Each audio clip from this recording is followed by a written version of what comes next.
Centre ಸ್ಕೂಲ್ನ ವಿಶೇಷ ವಾರ್ಷಿಕ ಉತ್ಸವ ಸಮಾರಂಭದ ವೇದಿಕೆ ಮೇಲೆ ಉಪಸ್ಥಿತರಿರುವಂತಹ ಎಲ್ಲ ಗಣ್ಯರೇ, ಈ ಕಾರ್ಯಕ್ರಮದಲ್ಲಿ ಭಾಗವಹಿಸ್ತಾ ಇರುವಂತಹ ಎಲ್ಲ ಆದರಣೀಯ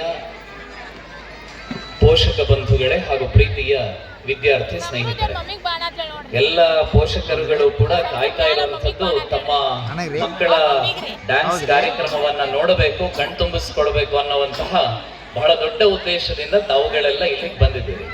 ವಾರ್ಷಿಕವಾಗಿ ಸಂಭ್ರಮವನ್ನ ಅನುಭವಿಸುವಂತಹ ಈ ಹೊತ್ತಲ್ಲಿ ಒಂದು ವಿದ್ಯಾಸಂಸ್ಥೆಯ ಪರಿಕಲ್ಪನೆಗಳು, ಒಂದು ಶಾಲೆ, ಒಂದು ಸಮಾಜದ ಕಣ್ಣಾಗಿ ಯಾವ ರೀತಿಯಲ್ಲೆಲ್ಲ ಬದಲಾವಣೆಗಳನ್ನ ತರಬಹುದು ಅನ್ನುವಂಥದ್ದನ್ನ ಈ ವಿದ್ಯಾಸಂಸ್ಥೆಯ ವರದಿಯಲ್ಲಿ ಈಗಾಗಲೇ ನಾವು ನೋಡಿದ್ದೇವೆ. ನಾನು ಕಳೆದ 12 ವರ್ಷಗಳಿಂದ ಬೇರೆ ಬೇರೆ ವಿದ್ಯಾಸಂಸ್ಥೆಗಳಿಗೆ ಹೋಗ್ತಾ ಇರ್ತೇನೆ. ಆ ಎಲ್ಲ ವಿದ್ಯಾಸಂಸ್ಥೆಗಳಲ್ಲೂ ಕೂಡ ಮಾಡುವಂತಹ ಕಾರ್ಯಕ್ರಮಗಳ ಬಗ್ಗೆ ವಿಶೇಷವಾಗಿ ವರದಿಯಲ್ಲಿ ಉಲ್ಲೇಖ ಮಾಡ್ತಾರೆ.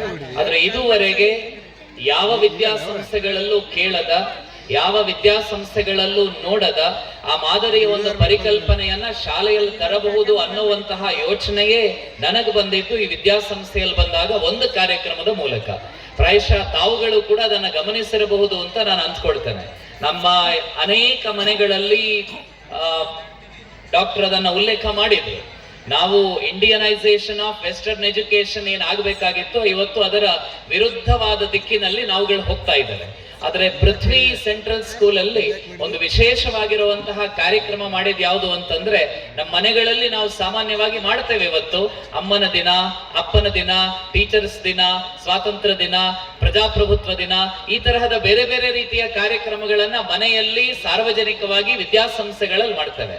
ಆದ್ರೆ ಒಂದು ಶಾಲೆ, ಯಾವ ಬೆಂಗಳೂರಿನಂತಹ ಮಹಾನಗರಗಳಲ್ಲಿ ಇವತ್ತು ತಂದೆ ತಾಯಿಯನ್ನ ನೋಡಿಕೊಳ್ಳುವಂಥದ್ದೇ ಅತ್ಯಂತ ಹೊರೆ ಅನ್ನುವ ವ್ಯವಸ್ಥೆಯನ್ನ ನಾವುಗಳು ನೋಡ್ತಾ ಇದ್ದೇವೋ, ದೊಡ್ಡ ದೊಡ್ಡ ನಗರಗಳಲ್ಲಿ ವಯಸ್ಸಾಗಿರುವಂತಹ ತಂದೆ ತಾಯಂದಿರನ್ನ ಅನಾಥಾಶ್ರಮಗಳಲ್ಲಿ, ವೃದ್ಧಾಶ್ರಮಗಳಲ್ಲಿ ಬಿಟ್ಟು ಬಿಡುವುದನ್ನೇ ಸಂಸ್ಕೃತಿಗೆ ಹೆಚ್ಚುಗಾರಿಕೆ ಅಂತ ನಾವು ಯೋಚನೆಯನ್ನ ಮಾಡ್ತಾ ಇದ್ದೀವೋ, ಯಾವ ದೇಶದಲ್ಲಿ ಶ್ರವಣ ಕುಮಾರ ಅನ್ನುವಂತಹ ಒಬ್ಬ ಹುಡುಗ ತನ್ನ ತಂದೆ ಮತ್ತು ತಾಯಿಯನ್ನ 2 ಬುಟ್ಟಿಯಲ್ಲಿಟ್ಕೊಂಡು ತನ್ನ ಹೆಗಲ ಮೇಲೆ ಹೊತ್ಕೊಂಡು ಪ್ರವಾಸಕ್ಕೆ, ತೀರ್ಥಯಾತ್ರೆಗೆ ಅಂತ ಕರ್ಕೊಂಡು ಹೋದ್ನೋ, ಅಂತಹ ಶ್ರವಣ ಕುಮಾರ ಹುಟ್ಟಿದಂತಹ ನಾಡಿನಲ್ಲಿ ಅಪ್ಪ ಅಮ್ಮನನ್ನ ಕೊನೆಗಾಲದಲ್ಲಿ ನೋಡೋದಕ್ಕೆ ಸಾಧ್ಯ ಆಗದೆ 10 ಲಕ್ಷ 15 ಲಕ್ಷ ಡೆಪಾಸಿಟ್ ಅನ್ನ ಕೊಟ್ಟು ವೃದ್ಧಾಶ್ರಮದಲ್ಲಿ ಇಟ್ಟು ನೋಡುವಂತಹ ಒಂದು ಕೆಟ್ಟ ಸಂಸ್ಕೃತಿಯ ಕಡೆಗೆ, ವಿಕೃತಿಯ ಕಡೆಗೆ ಸಮಾಜ ಹೋಗ್ತಾ ಇದೆ ಅನ್ನೋಂಥದ್ದರ ದುರಂತದ ನಡುವೆ ಪೃಥ್ವಿ ಸೆಂಟರ್ ಸ್ಕೂಲ್ ಅಲ್ಲಿ ಮನೆಗಳಲ್ಲಿರುವಂತಹ ಅಜ್ಜ ಅಜ್ಜಿಯಂದಿರನ್ನ ಸ್ಕೂಲಿಗೆ ಕರೆಸಿ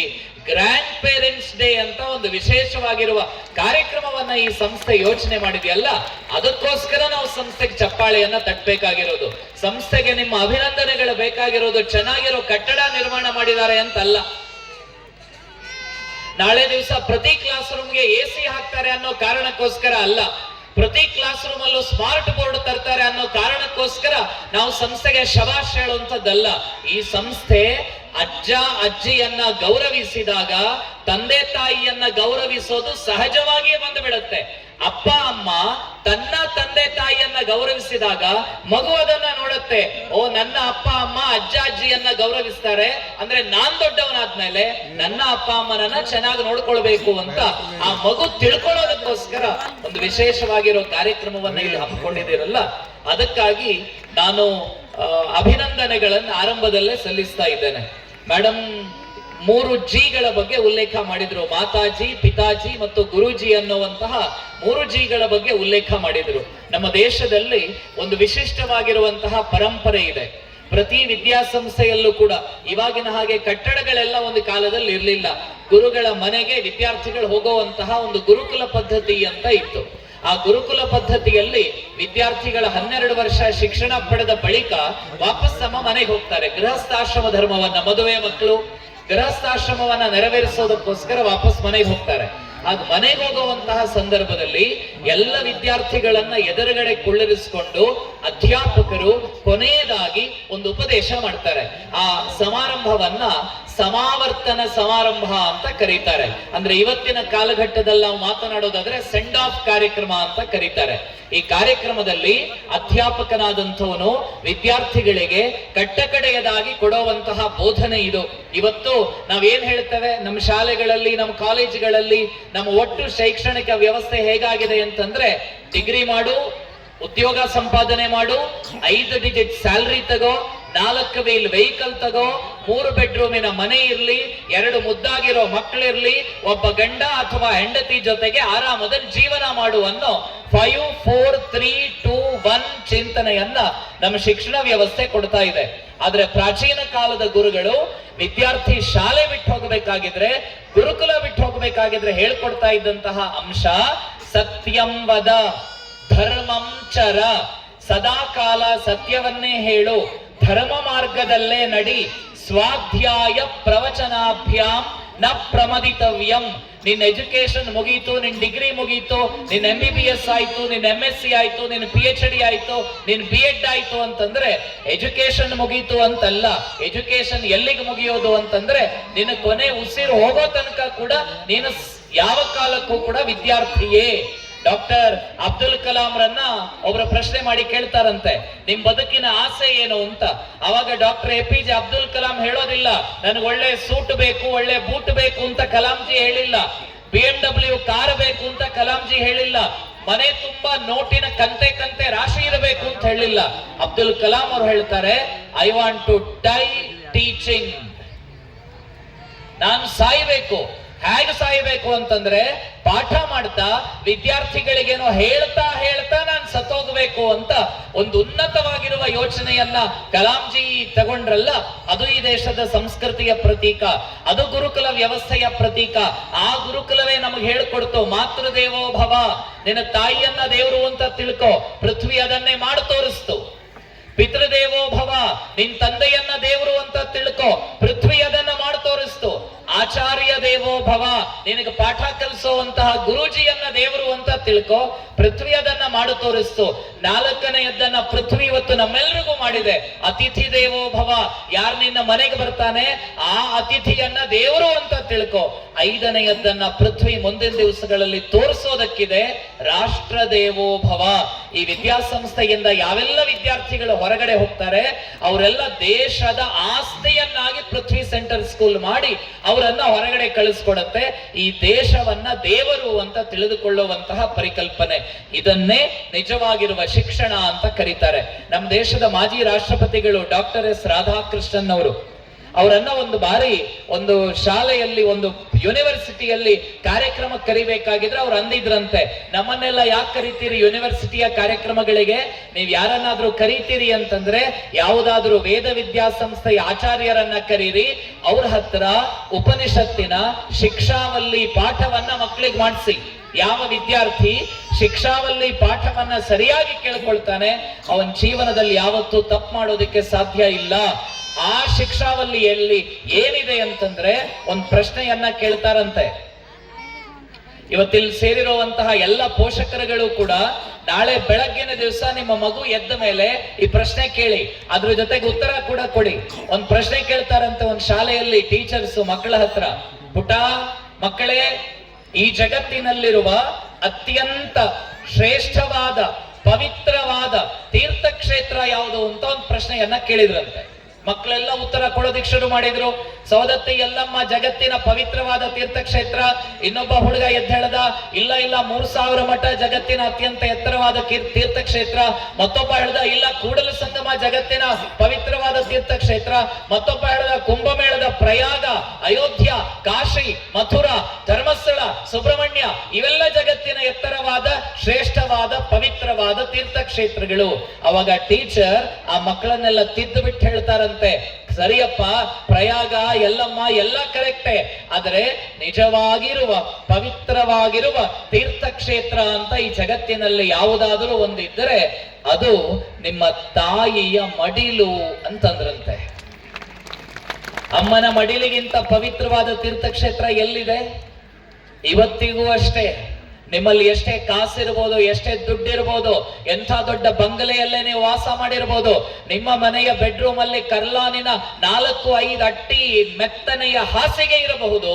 ಆದ್ರೆ ಮನಸ್ಸಿಗೆ ದುಃಖ ಅಂತ ಆದವಾಗ, ಮನಸ್ಸು ತುಂಬಾ ನೋವಾದಾಗ ಅಮ್ಮನ ಮಡಿಲಲ್ಲಿ ಒಂದು ಕ್ಷಣ ಮಲಗಿಬಿಟ್ಟು ಅಮ್ಮ ತನ್ನ ಕೈ ಬೆರಳನ್ನ ನಮ್ಮ ತಲೆಯ ತುಂಬಾ ಕೂದಲಿನ ತುಂಬಾ ಓಡಾಡಿಸಿ, ಮಗ ಎಲ್ಲ ಚೆನ್ನಾಗಾಗತ್ತೆ, ದೇವರೊಬ್ಬ ಇದ್ದಾನೆ, ಅವನ ಮೇಲೆ ಭರವಸೆ ಇಡು ಅಂತ ಒಬ್ಬ ಅಮ್ಮ ಮುದ್ದು ಮಾಡ್ತಾಳಲ್ಲ, ಆ ಅಮ್ಮನಿಗೆ 90 ವರ್ಷ ಆದ್ರೂ ಅಷ್ಟೇ, 60 ವರ್ಷ ಆದ್ರೂ ಅಷ್ಟೇ, 30 ವರ್ಷದ ಅಮ್ಮ ಆದ್ರೂ ಅಷ್ಟೇ, ಜಗತ್ತಿನಲ್ಲಿ ದುಃಖಗೊಂಡ ಜೀವಕ್ಕೆ ಸಾಂತ್ವನ ಕೊಡಬಲ್ಲಂತಹ ಯಾವುದಾದರೂ ಒಂದು ಶಕ್ತಿ ಇದ್ರೆ ಅದು ಅಮ್ಮ ಮಾತ್ರ. ಎರಡನೇ ಪ್ರಶ್ನೆಯನ್ನ ಕೇಳ್ತಾರೆ, ಮಕ್ಕಳೇ ಈ ಜಗತ್ತಿನ ಎತ್ತರವಾದ ಪರ್ವತ ಯಾವುದು ಅಂತ ಕೇಳಿದ್ರು. ಅವಾಗ ಮಕ್ಕಳೆಲ್ಲ ಖುಷಿಯಿಂದ ಹೇಳಿದ್ರು, ನಮ್ಮನೆ ಹಿಂದೆ ಇರೋ ಬೆಟ್ಟ ಹಿಮಾಲಯ, ಕಾಂಚನಗಂಗಾ, ಗೌರಿಶಂಕರ ಅಂತೆಲ್ಲ ಉತ್ತರ ಕೊಡ್ತಾ ಹೋದ್ರು. ಅವಾಗ ಗುರುಗಳು ಮತ್ತೆ ತಿದ್ದಿ ಹೇಳ್ತಾರೆ, ಈ ಜಗತ್ತಿನ ಅತ್ಯಂತ ಎತ್ತರವಾದ ಬೆಟ್ಟ ಅಂತ ಯಾವುದಾದ್ರೂ ಒಂದಿದ್ದರೆ ಅದು ನಿಮ್ಮ ಅಪ್ಪನ ಹೆಗಲು ಮಕ್ಕಳೇ. ಅಪ್ಪನ ಹೆಗಲಿಗಿಂತ ಎತ್ತರವಾದ ಬೆಟ್ಟ ಈ ಜಗತ್ತಿನಲ್ಲಿ ಇನ್ನೊಂದೆಲ್ಲಿದೆ? ಸವದತ್ತಿ ಯಲ್ಲಮ್ಮನ ಜಾತ್ರೆಗೆ ಹೋಗ್ಬೇಕಾಗಿದ್ರೆ ಹಗಲೊತ್ತಲ್ಲಿ ಹೋದ್ರೆ ನಡೆದು ಪುಟ್ಟ ಪಾಪುವಿಗೆ ಸುಸ್ತಾದವಾಗ ಅಮ್ಮ ಅಂದ್ರೆ ಅಮ್ಮ ಆ ಮಗುವನ್ನ ಎತ್ಕೊಂಡು ಸೊಂಟದ ಮೇಲೆ ಇಟ್ಕೊಳ್ತಾಳೆ.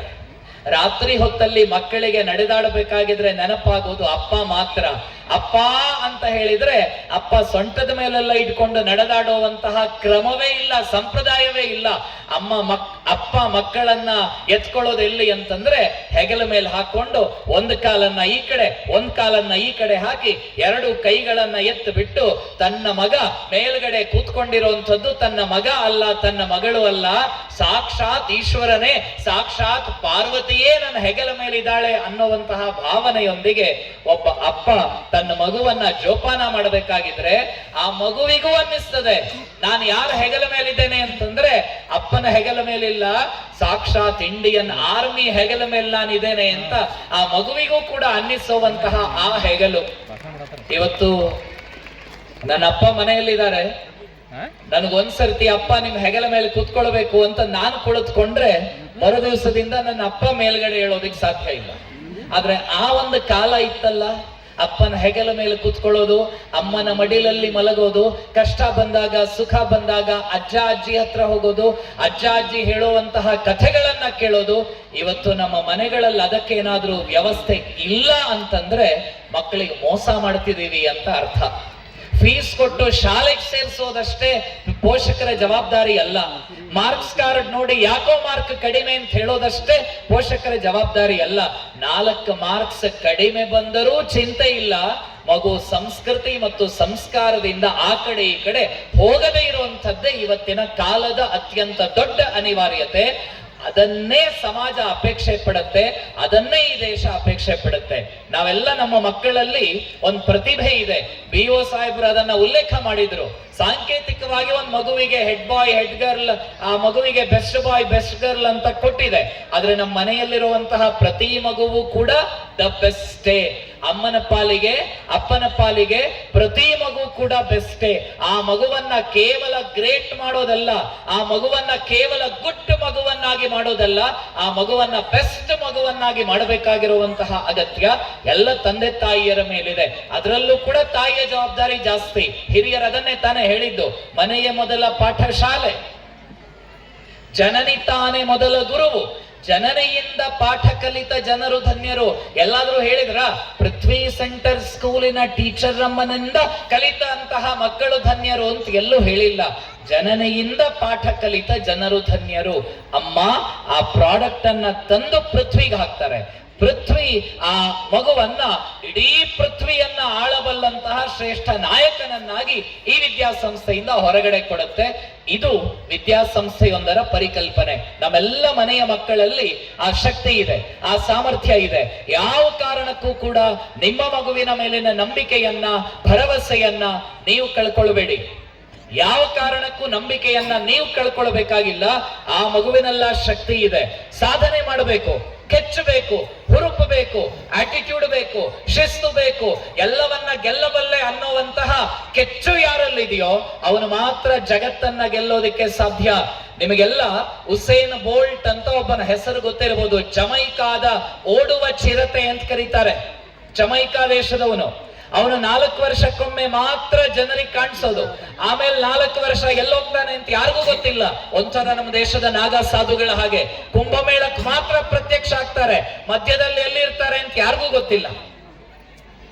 ಆ ಜಮೈಕಾದ ಓಡುವ ಕುದುರೆ ಉಸೇನ್ ಬೋಲ್ಟ್ ಅನ್ನ ಒಂದು ಬಾರಿ ಒಬ್ರು ಪ್ರಶ್ನೆ ಮಾಡಿ ಕೇಳ್ತಾರಂತೆ, ಉಸೇನ್ ಬೋಲ್ಟ್ ನಮ್ಮ ದೇಶಕ್ಕೆ ಬಂದು ಬಿಡು, ನಮ್ಮ ದೇಶದ ಕಂಪನಿಗಳಿಗೆ ಆಡ್ ಕೊಡು, ನಿನಗೆ ಕೋಟಿಗಟ್ಟಲೆ ಹಣ ನಾವು ಕೊಡ್ತೀವಿ ಅಂತ ಹೇಳಬೇಕಾಗಿದ್ರೆ ಉಸೇನ್ ಬೋಲ್ಟ್ ಹೇಳ್ತಾನಂತೆ, ನಿನ್ನ ಸಕ್ಸಸ್ ಏನು ಅಂತ ಪ್ರಶ್ನೆ ಮಾಡಿದವಾಗ ಉಸೇನ್ ಬೋಲ್ಟ್ ಹೇಳುವಂಥದ್ದು, ನನ್ನನ್ನ ನಾನು ಯಾರಿಗೂ ಮಾರ್ಕೊಡೋದಿಕ್ ಸಾಧ್ಯ ಇಲ್ಲ, ನನ್ನ ಕೊನೆ ಉಸಿರಿರೋ ತನಕ ಕೂಡ ನನ್ನ ದೇಶಕ್ಕೆ ನನ್ನ ಸೇವೆ ಮೀಸಲು, ನನ್ನ ಕಾಲುಗಳಲ್ಲಿ ಶಕ್ತಿ ಇದೆ ಅಂತಂದ್ರೆ, ನಾನು ಎಲ್ಲಿ ತನಕ ಓಡ್ತೀನಿ ಅಂತಂದ್ರೆ ನನ್ನ ದೇಶದ ಬಾವುಟವನ್ನ ಒಲಿಂಪಿಕ್ಸ್ ಅಂಗಳದಲ್ಲಿ ಹಾರಾಡಿಸುವಂತಹ ಶಕ್ತಿಯನ್ನ ದೇವರು ನನಗೆ ಕೊಟ್ಟಿರೋವಷ್ಟು ಕಾಲ ನನ್ನ ದೇಶಕ್ಕೋಸ್ಕರ ನಾನು ಓಡ್ತೀನಿ, ನನ್ನ ದೇಶಕ್ಕೋಸ್ಕರ ನಾನು ಮೆಡಲ್ ಅನ್ನ ಗೆದ್ದು ತರ್ತೇನೆ ಅಂತ ಒಬ್ಬ ಉಸೇನ್ ಬೋಲ್ಟ್ ಉಲ್ಲೇಖ ಮಾಡ್ತಾರೆ ಅಂತಂದ್ರೆ ಅದನ್ನ ದೇಶಭಕ್ತಿ ಅಂತ ಕರೀತಾರೆ, ದೇಶ ಪ್ರೇಮ ಅಂತ ಕರೀತಾರೆ.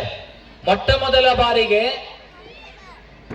ವರ್ಲ್ಡ್ ಟೇಬಲ್ ಟೆನ್ನಿಸ್ ಅಲ್ಲಿ ಗೆದ್ದಂತಹ ಜಪಾನಿನ ಒಬ್ಬ ಆಟಗಾರನ ಬಳಿಯಲ್ಲಿ ಪ್ರಶ್ನೆ ಮಾಡ್ತಾರಂತೆ, ಅದ್ ಹೇಗ ಆವೇಶ ಬಂತು, ನಿನ್ನ ದೇಶಕ್ಕೆ ನೀನು ಟೇಬಲ್ ಟೆನ್ನಿಸ್ ಅಲ್ಲಿ ಗೆದ್ದು ಕೊಡಬೇಕಾಗಿದ್ರೆ, ಮೆಡಲ್ ಗೆದ್ದು ಕೊಡಬೇಕಾಗಿದ್ರೆ ಆವೇಶದಿಂದ ಹೊಡಿತಾ ಇದೆಯಲ್ಲ ಯಾಕೆ ಅಂತ ಕೇಳಬೇಕಾಗಿದ್ರೆ ಆ ಪುಣ್ಯಾತ್ಮ ಹೇಳ್ತಾನಂತೆ, ಪ್ರತಿ ಬಾರಿ ಕೂಡ ನಾನು ಪೆಟ್ಟು ಹೊಡಿಬೇಕಾಗಿದ್ರೆ ಇದು ನನ್ನ ದೇಶಕ್ಕೋಸ್ಕರ, ಇದು ನನ್ನ ದೇಶಕ್ಕೋಸ್ಕರ, ಇದು ನನ್ನ ದೇಶಕ್ಕೋಸ್ಕರ ಅಂತ ಯೋಚನೆ ಮಾಡ್ತಾ ಇದ್ದೆ, ಆ ಕಾರಣದಿಂದಲಾಗಿ ನಾನು ಮೆಡಲ್ ಗೆಲ್ಲೋದಕ್ಕೆ ಸಾಧ್ಯ ಆಯ್ತು ಅಂತ ಆ ಆಟಗಾರ ಉಲ್ಲೇಖ ಮಾಡ್ತಾನೆ. ಪ್ರೀತಿಯ ಪೋಷಕ ಬಂಧುಗಳೇ, ನಮ್ಮೆಲ್ಲರ ಮಕ್ಕಳಲ್ಲೂ ಕೂಡ ಆ ಶಕ್ತಿ ಇದೆ. ದಯವಿಟ್ಟು ನಿಮ್ಮ ಮಗುವಿಗೆ, ನಾನ್ ಸ್ಕೂಲಿಗೆ ಹೋಗ್ಬೇಕಾಗಿದ್ರೆ ನನ್ನ ಹತ್ರ ಚಪ್ಪಲ್ ಇರ್ಲಿಲ್ಲ, ನನ್ನ ಮಗು ಸ್ಕೂಲಿಗೆ ಹೋಗ್ಬೇಕಾಗಿದ್ರೆ ವಾರಕ್ಕೊಂದು ಚಪ್ಪಲ್ ಶೂ ಬೇಡ, ನಾನ್ ಸ್ಕೂಲಿಗೆ ಹೋಗ್ಬೇಕಾಗಿದ್ರೆ ವರ್ಷಕ್ಕೊಂದು ಬಟ್ಟೆ ಇತ್ತು, ನನ್ನ ಮಗುಗೆ ದಿನಕ್ಕೊಂದು ಬಟ್ಟೆ ತಂದು ಕೊಡ್ತೇನೆ ಬೇಡ. ನಿಮ್ಮ ಮಗುವಿಗೆ ಖುಷಿ ಕೊಡಿ, ಸಂಸ್ಕಾರ ಕೊಡಿ, ಆಚಾರಗಳನ್ನ ಕಲಿಸ್ಕೊಡಿ, ಆದ್ರೆ ಶ್ರೀಮಂತಿಕೆಯಲ್ಲಿ ಯಾವತ್ತೂ ಮೆರೆಸಬೇಡಿ. ಒಬ್ಬ ತಂದೆಯ ತಾಯಿಯ ತ್ಯಾಗ ಮಗುವಿಗೆ ಅರ್ಥ ಆಗಬೇಕು.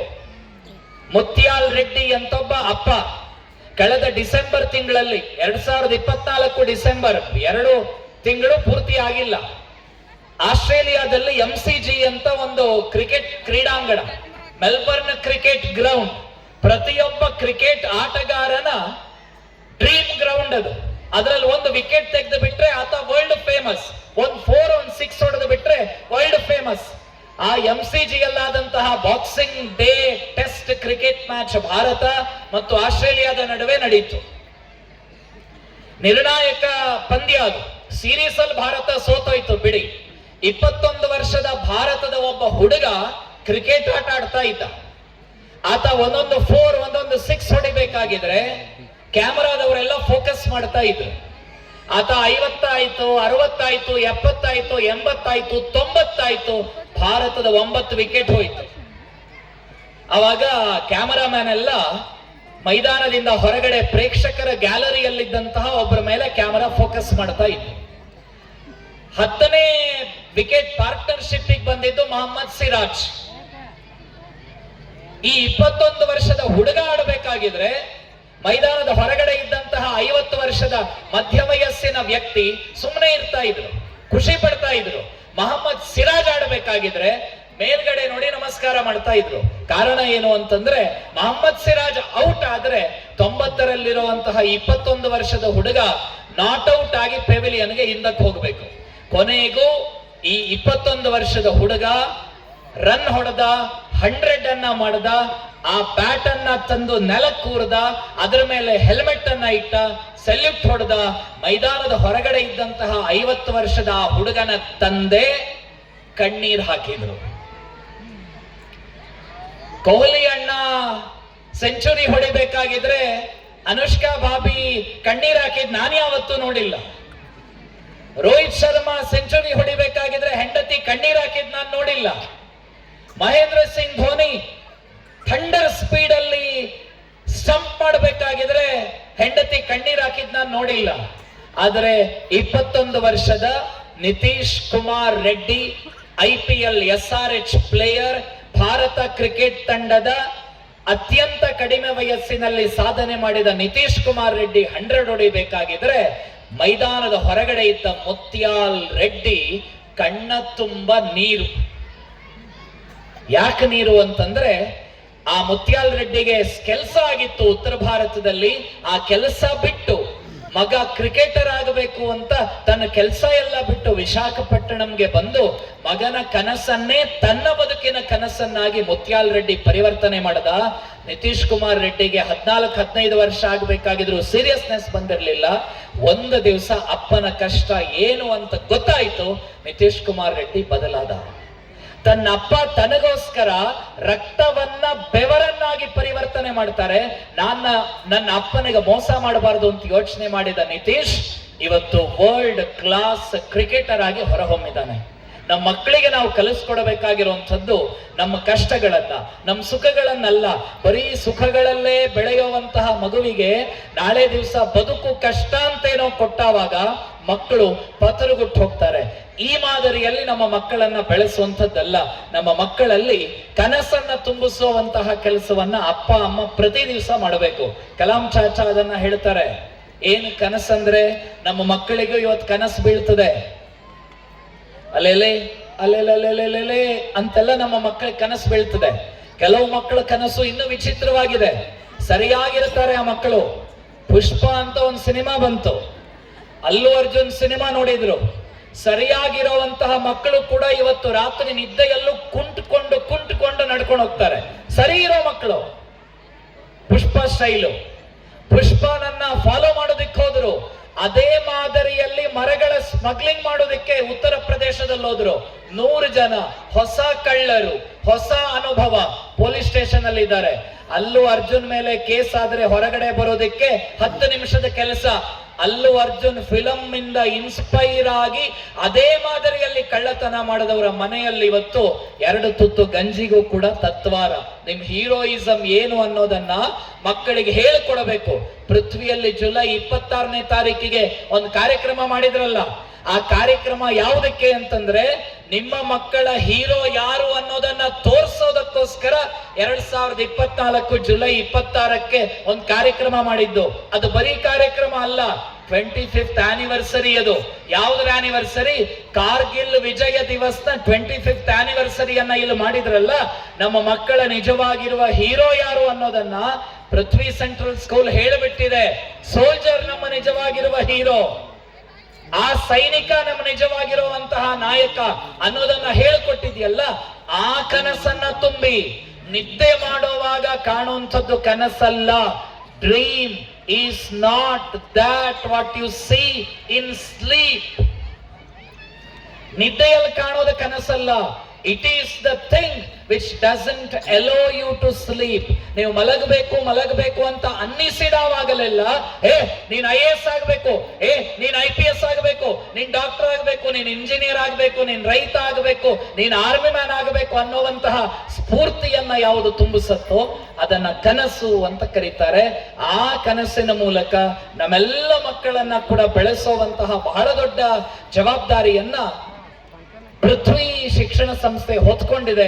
ಮುಂದಿನ ದಿವಸಗಳಲ್ಲಿ ಎಲ್ಲ ಪೋಷಕರು ಕೂಡ ಆ ಮಾದರಿಯ ಶಿಕ್ಷಣಕ್ಕೆ ಪ್ರೇರಣೆಯನ್ನ ಕೊಡೋದ್ರ ಮೂಲಕ ಏನು Shivaji house, Ashoka house, Sriraman house, Rabindranath Tagore house ಅನ್ನುವುದರ ಮೂಲಕ blue house, green house, yellow house, red house ಇಲ್ಲ. ದೇಶಕ್ಕೋಸ್ಕರ ಕೆಲಸ ಮಾಡಿದ, ದೇಶಕ್ಕೋಸ್ಕರ ತಮ್ಮ ಎಲ್ಲವನ್ನ ಅರ್ಪಣೆ ಮಾಡಿದ ಮಹಾತ್ಮರನ್ನ ನೆನಪು ಮಾಡಿಕೊಳ್ಳುವಂತಹ ಕಾರ್ಯವನ್ನ ಸಣ್ಣ ಮಕ್ಕಳಲ್ಲೇ ಏನು ವಿದ್ಯಾಸಂಸ್ಥೆ ತುಂಬಿಸ್ತಾ ಇದೆ, ಅದನ್ನ ಅರ್ಥ ಮಾಡಿಕೊಂಡು ಪೋಷಕರುಗಳು ಕೂಡ ಮುಂದಿನ ದಿವಸಗಳಲ್ಲಿ ಈ ದೇಶಕ್ಕೆ, ಈ ಸಮಾಜಕ್ಕೆ ಎಲ್ಲ ಒಳ್ಳೆಯದನ್ನ ತುಂಬಬಲ್ಲಂತಹ ನಾಡಿನ ನಾಳಿನ ಶಿಲ್ಪಿಗಳನ್ನ ನಿರ್ಮಾಣ ಮಾಡುವ ಪೃಥ್ವಿಯ ಜೊತೆಯಲ್ಲಿ ನಾವುಗಳೆಲ್ಲರೂ ಕೂಡ ಕೈ ಜೋಡಿಸ್ಕೊಳ್ಬೇಕು ಅಂತ ಹೇಳ್ತಾ, ಬಹಳ ಹಿಂದೆ ನಮ್ಮ ಈ ಭಾಗದಲ್ಲಿ ಒಬ್ಬ ಅಜ್ಜಿ ವಾಸ ಮಾಡ್ತಾ ಇದ್ರಾಯ್ತಂತೆ. ಒಬ್ಬ ಅಜ್ಜಿ, ಆ ಅಜ್ಜಿ ತುಂಬಾ ಚೆನ್ನಾಗಿ ತುಂಬಾ ಸುಂದರವಾಗಿ ಭವಿಷ್ಯವನ್ನೆಲ್ಲ ಹೇಳ್ತಾ ಇದ್ರಾಯ್ತಂತೆ. ನಮ್ಮ ಚೇರ್ಮನ್ ಆಗಿರುವಂತಹ ಲಕ್ಷ್ಮಿ ಅಮ್ಮ ಅವರು ಕೂಡ ಅನೇಕ ಬಾರಿ ಆ ಅಜ್ಜಿ ಹತ್ರ ಹೋಗಿ ಭವಿಷ್ಯ ಎಲ್ಲ ಕೇಳ್ತಾ ಇದ್ರಾಯ್ತಂತೆ. 2019ರಲ್ಲಿ ಭವಿಷ್ಯ ಕೇಳೋದಿಕ್ ಹೋಗಿದ್ರು. ನಾನೊಂದು ಸಣ್ಣದಾಗಿ ಶಾಲೆ ಮಾಡಬೇಕು ಅಂತ ಯೋಚನೆ ಮಾಡ್ತಾ ಇದ್ದೇನೆ, ನೀವೇನ್ ಹೇಳ್ತೀರಿ ಅಂತ ಅಜ್ಜಿ ಹತ್ರ ಕೇಳಿದ್ರಂತೆ. ಆ ಅಜ್ಜಿ ಅಂದಿದ್ರಂತೆ, ಶಾಲೆ ಶುರು ಮಾಡು, ತುಂಬಾ ಚೆನ್ನಾಗಾಗತ್ತೆ, ಆದ್ರೆ 1 ವರ್ಷದಲ್ಲಿ ಒಂದ್ ಸಣ್ಣ ಸಮಸ್ಯೆ ಬರಬಹುದು. ಅದು ನಿಮಗೆ ಸಮಸ್ಯೆ ಅಲ್ಲ, ಇಡೀ ಜಗತ್ತಿಗೆ ಸಮಸ್ಯೆ ಬರುತ್ತೆ. ಒಂದ್ ಸ್ವಲ್ಪ ನಿಮ್ ಶಾಲೆಗೆ ಸಮಸ್ಯೆ ಆಗಬಹುದು ಅಂತ ಅಂದಿದ್ರಂತೆ. ಆ ಅಜ್ಜಿ ಹೇಳಿದ್ದು ನಿಜ ಆಯ್ತು. ಲಕ್ಷ್ಮಿ ಅಮ್ಮ ಶಾಲೆ ಶುರು ಮಾಡಿದ್ರು. ಅದಾದ್ಮೇಲೆ ಕೋವಿಡ್ ಬಂತು. 1-2 ವರ್ಷ ಅವರಿಗೂ ಸ್ವಲ್ಪ ಸಮಸ್ಯೆ ಆಯ್ತು. ಅದಾದ್ಮೇಲೆ ಮತ್ತೆ ಕೋವಿಡ್ ಮುಗ್ದ ಮೇಲೆ ಆ ಅಜ್ಜಿ ಹತ್ರ ಹೋದ್ರಂತೆ. ಈ ಹೇಗಿದೆ, ನಮ್ ಸ್ಕೂಲ್ ಎಲ್ಲ ಸ್ಟಾರ್ಟ್ ಮಾಡಬಹುದಾ ಅಂತ ಕೇಳಿದ್ರಂತೆ. ಅವಾಗ ಅಂದ್ರಂತೆ, ತುಂಬಾ ಚೆನ್ನಾಗಿ ನಿಮ್ ಶಾಲೆ ಹೋಗತ್ತೆ. 2025 ಕುಂಭಮೇಳ ಪ್ರಯಾಗದಲ್ಲಿ ನಡೆಯುವಂತಹ ಸಂದರ್ಭದಲ್ಲೇ ಯರಗಟ್ಟಿಯಲ್ಲಿ ಒಂದು ಭವ್ಯವಾಗಿರುವಂತಹ ಜ್ಞಾನ ದೇಗುಲವನ್ನ ನೀವು ಕಟ್ತೀರಿ ಅಂತ 3 ವರ್ಷಗಳ ಹಿಂದೆ ಅಜ್ಜಿ ಹೇಳಿದ್ದು ಇವತ್ತದು ನಿಜ ಆಯ್ತು. ಆ ಅಜ್ಜಿ ಇನ್ನೂ ಒಂದು ಹೇಳಿದ್ರಂತೆ, 2030ಕ್ಕೆ ಬರ್ಬೇಕಾಗಿದ್ರೆ ನೀವಿಲ್ಲೊಂದು PU ಕಾಲೇಜನ್ನು ಕೂಡ ಮಾಡ್ತೀರಿ ಅಂತ ಆ ಅಜ್ಜಿ ಅವರಿಗೆ ಹೇಳಿದ್ರಂತೆ. ನಿನಗೆ ದೇವರ ಆಶೀರ್ವಾದ ಇದೆ ಅಂತ ಅಮ್ಮನ ಹತ್ರ ಹೇಳಿದ್ರಂತೆ. ಇದನ್ನೆಲ್ಲ ಲಕ್ಷ್ಮಿ ಮೇಡಮ್ ಅವರು ಶಾಲೆಯಲ್ಲಿ ಬಂದು ಹೇಳಬೇಕಾಗಿದ್ರೆ ಒಬ್ಬ ಹುಡುಗನಿಗೆ ಒಂದು ಡೌಟ್ ಬಂತು. ಅಲ್ಲ, ಇವೆಲ್ಲ ನಿಜವಾಗ್ಲೂ ಆಗೋದಿಕ್ ಸಾಧ್ಯ ಇದೆಯಾ? ಅಜ್ಜಿ ಹೇಳಿದ ಹಾಗೆ ಎಲ್ಲವೂ ಆಗತ್ತೆ ಅಂತಂದ್ರೆ ಮುಂದಿನ CM ಯಾರು ಅಂತ ಗಲಾಟೆ ಯಾಕೆ? ಅಜ್ಜಿ ಹತ್ರ ಬಂದು ಕೇಳಿದ್ರೆ ಆಯ್ತಲ್ಲ ಅಂತ ಈ ಹುಡುಗ ಯೋಚನೆ ಮಾಡಿದ. ಈ ಹುಡುಗ ಯೋಚನೆ ಮಾಡಿ ಮಾಡಿ ಮಾಡಿ ಮಾಡಿ ಒಂದ್ ದಿವಸ ಅಜ್ಜಿ ಮನೆಗೆ ಹೋದ. ಅಜ್ಜಿ ಮನೆ ಬಾಗಿಲು ಬಡದ. ಅಜ್ಜವ್ವ, ನಂದು ಒಂದ್ ಪ್ರಶ್ನೆ ಇದೆ, ನನ್ ಪ್ರಶ್ನೆಗೂ ನೀನ್ ಉತ್ತರ ಕೊಡ್ತೀಯ ಅಜ್ಜವ್ವ ಅಂತ ಹುಡುಗ ಕೇಳ್ದ. ಸರಿಯಪ್ಪ, ನೀನ್ ಪೃಥ್ವಿ ಶಾಲೆಯವನಲ್ವಾ, ಪ್ರಶ್ನೆ ಕೇಳು, ಉತ್ತರ ಕೊಡ್ತೀನಿ. ಅವಾಗ ಈ ಹುಡುಗ ತುಂಬಾ ಬುದ್ಧಿವಂತ, ಒಬ್ಬನೇ ಹೋಗ್ಲಿಲ್ಲ, ಇನ್ನೂ ಒಂದು 10 ಜನರನ್ನ ತನ್ನ ಜೊತೆ ಕರ್ಕೊಂಡು ಹೋದ. ಹೋಗ್ಬೇಕಾಗಿದ್ರೆ ಯಾವುದೋ ಒಂದು ಗಿಡದ ಮೇಲೆ ಒಂದು ಪುಟ್ಟ ಚಿಟ್ಟೆ ಮರಿ ಕುಳಿತುಕೊಂಡಿತ್ತಂತೆ. ಆ ಚಿಟ್ಟೆ ಮರಿಯನ್ನ ಕೈಯಲ್ಲಿ ಹಿಡಿದುಕೊಂಡು ಅಜ್ಜಿಯ ಮನೆಗೆ ಹೋದ. ಅಜ್ಜಿ ಮನೆಗೆ ಹೋಗಿ ಪ್ರಶ್ನೆ ಕೇಳ್ದ, ಅಜ್ಜಿ ನನ್ನ ಕೈಯ ಒಳಗಡೆ ಏನಿದೆ? ಅಜ್ಜಿ ಕಣ್ಣು ಮುಚ್ಕೊಂಡಂದ್ಲಂತೆ, ನಿನ್ನ ಕೈಯ ಒಳಗಡೆ ಒಂದ್ ಚಿಟ್ಟೆ ಮರಿ ಇದೆ. ಹುಡುಗನಿಗೆ ಆಶ್ಚರ್ಯ ಆಯ್ತು. 2ನೇ ಪ್ರಶ್ನೆಯನ್ನ ಕೇಳ್ದ, ಅಜ್ಜಿ ನನ್ನ ಕೈಯ ಒಳಗಡೆ ಇರುವಂತಹ ಚಿಟ್ಟೆ ಸತ್ತೋಗಿದ್ಯಾ ಬದುಕಿದೆಯಾ ಅಂತ ಪ್ರಶ್ನೆ ಕೇಳ್ದ. ಇದು ತುಂಬಾ ಡೇಂಜರಸ್ ಪ್ರಶ್ನೆ. ಯಾಕೆ ಅಂತಂದ್ರೆ ಅಜ್ಜಿ ಏನಾದ್ರೂ ಬದುಕಿದೆ ಅಂದ್ರೆ ಇವನ ಕೈಯನ್ನ ಅಲ್ಲಿಗೆ ಪ್ರೆಸ್ ಮಾಡ್ತಾನೆ, ಚಿಟ್ಟೆ ಸತ್ತೋಯ್ತು, ಅಜ್ಜಿ ಭವಿಷ್ಯ ಸುಳ್ಳಾಯ್ತು. ಒಂದು ವೇಳೆ ಏನಾದ್ರೂ ಅಜ್ಜಿ ಪುಟ್ಟ ಕೈಯಲ್ಲಿರುವಂತಹ ಚಿಟ್ಟೆ ಸತ್ತೋಗಿದೆ ಅಂದ್ರೆ ಕೈಯನ್ನ ನಿಧಾನಕ್ಕೆ ತೆರೆದು ಬಿಡ್ತಾನೆ, ಅಜ್ಜಿ ಭವಿಷ್ಯ ಮತ್ತೆ ಸುಳ್ಳಾಯ್ತು. ಯಾರಿಂದಲೂ ಸೋಲಿಸುವುದಕ್ಕೆ ಸಾಧ್ಯವಾಗದ ಅಜ್ಜಿಯನ್ನ ಪೃಥ್ವಿ ಶಾಲೆಯ ಪುಟಾಣಿ ಹುಡುಗ ಸೋಲ್ಸೋದಕ್ಕೆ ಹೊರಟಿದ್ದಾನೆ. ಸುದ್ದಿ ಯರಗಟ್ಟಿ ಮಂದಿಗೆಲ್ಲ ಗೊತ್ತಾಯ್ತು. ಎಲ್ಲ ಅಜ್ಜಿ ಮನೆಗೆ ಬಂದ್ಬಿಟ್ರು, ಪೊಲೀಸ್ ಬಂದೋಬಸ್ತು ಆಯ್ತು. ಅವಾಗ ಆ ಅಜ್ಜಿ ಒಂದ್ ಹೆಜ್ಜೆ ಮುಂದೆ ಬಂದು ಬಿಟ್ಟು ಹುಡುಗನ ಬೆನ್ನು ತಟ್ಟಿ ಒಂದೇ ಒಂದು ಮಾತನ್ನು ಹೇಳಿದ್ಲಂತೆ, ಪುಟ್ಟ, ನಿನ್ನ ಕೈಯಲ್ಲಿರುವಂತಹ ಚಿಟ್ಟೆಯ ಸಾವು ಅಥವಾ ಬದುಕು ನನ್ನ ನಾಲಗೆ ಮೇಲಿಲ್ಲಪ್ಪ, ನಿನ್ನ ಕೈಯಲ್ಲೇ ಇದೆ. ಆ ಚಿಟ್ಟೆಯನ್ನ ಇಷ್ಟ ಆದ್ರೆ ಬದುಕಿಸು, ಕಷ್ಟ ಆದ್ರೆ ಸಾಯಿಸು. ಪ್ರೀತಿಯ ಪೋಷಕರೇ, ಭಾರತ ಅನ್ನುವ ಜಗದ್ವಂದ್ಯ ಸರ್ವಶ್ರೇಷ್ಠ ವಿಶ್ವವಂದ್ಯ ವಿಶ್ವಗುರು ರಾಷ್ಟ್ರದ ಜವಾಬ್ದಾರಿ ಯಾರ್ಯಾರ ಮೇಲೂ ಇಲ್ಲ, ನಮ್ಮೆಲ್ಲರ ಮನೆಯ ಒಳಗಡೆ ಇರುವಂತಹ ನಮ್ಮ ಮಕ್ಕಳ ಕೈಯಲ್ಲೇ ಇದೆ. ಭಾರತದ ಭವಿಷ್ಯವು, ಮಕ್ಕಳ ಭವಿಷ್ಯವು ಅವರವರ ಕೈಯಲ್ಲೇ ಇದೆ ಅನ್ನುವಂತಹ ಸತ್ಯವನ್ನ ನಾವುಗಳೆಲ್ಲರೂ ಕೂಡ ನಮ್ಮ ಮಕ್ಕಳಿಗೆ ಹೇಳಿಕೊಡಬೇಕು ಅನ್ನುವಂತಹ ಆಶಯವನ್ನ ಈ ಸಂದರ್ಭದಲ್ಲಿ ವ್ಯಕ್ತಪಡಿಸ್ತಾ, ನನ್ನ ಎದುರುಗಡೆ ಮಕ್ಕಳಿಲ್ಲ, ಪೋಷಕರಿದ್ದೀರಿ. ನಾನು ನಿಮಗೆ ಬರಾಕ್ ಒಬಾಮಾ ಅವರ ವಿದ್ಯಾರ್ಥಿಗಳಿಗೆ ಅವರು ಹೇಳಿದಂತಹ ಒಂದು ಸಂದೇಶವನ್ನ ನೀವುಗಳು ಎರಡೂ ಕೈಗಳನ್ನ ಮೇಲಕ್ಕೆತ್ತಿ ನನ್ನ ಜೊತೆಗೆ ಹೇಳಬೇಕು, ನಾಳೆಯಿಂದ ಪ್ರತಿ ದಿವಸ ಬೆಳಗ್ಗೆ ಮತ್ತು ರಾತ್ರಿ ಮಕ್ಕಳಲ್ಲಿ ಇದನ್ನ ಅಭ್ಯಾಸ ಮಾಡಿಸಿ.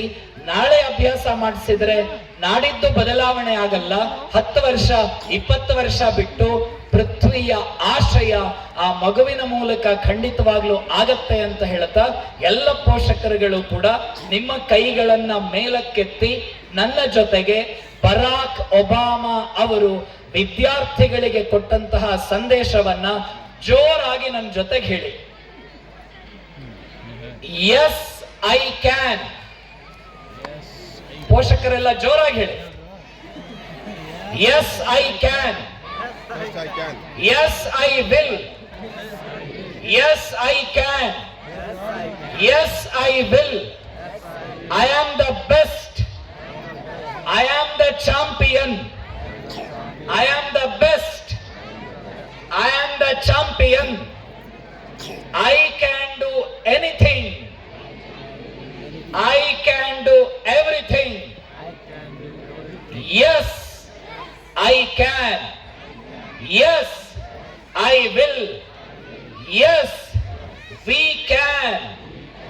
Yes, together we will. ಧನ್ಯವಾದ.